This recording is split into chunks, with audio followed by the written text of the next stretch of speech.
សូមស្វាគមន៍មកកាន់ Channel ប្រភពឆ្នោតយួនរបស់ Admin ថ្ងៃនេះ Admin មានលេខតម្រុយល្អៗរបស់ឆ្នោតយួនសម្រាប់ចែកជូនពុកម៉ែបងប្អូននៅថ្ងៃទី13 ខែ 11 ឆ្នាំ 2025 នេះ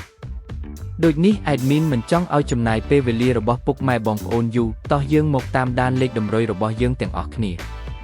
សម្រាប់លេខតម្រុយ2លេខមានលេខ36លេខ54សម្រាប់លេខតម្រុយអូស2លេខមានលេខតម្រុយទី1រអូស30និងលេខតម្រុយចុងក្រោយអូស50សម្រាប់លេខតម្រុយ3លេខមាន132គុណនិង543គុណសម្រាប់លេខតម្រុយថ្ងៃនេះ Admin សូមជូនពរឲ្យពុកម៉ែបងប្អូនជួបតែសំណាងល្អទាំងអស់គ្នាហេងមានលាភមានជ័យជាចុងក្រោយសូមកុំភ្លេចជួយចុច Subscribe និង Comment ហើយដាក់សញ្ញារូបកណ្ដឹងដើម្បីជួយផ្ដល់កម្លាំងចិត្តមកកាន់ Admin ជាពិសេសងាយស្រួលតាមដានវីដេអូថ្មីនិងលេខតម្រុយល្អៗជាប្រចាំថ្ងៃជាមួយ Admin សូមគោរពលាពុកម៉ែបងប្អូនពីខ្ញុំបាទប្រភពឆ្នោតយួនសំណាងល្អទាំងអស់គ្នាសូមអរគុណ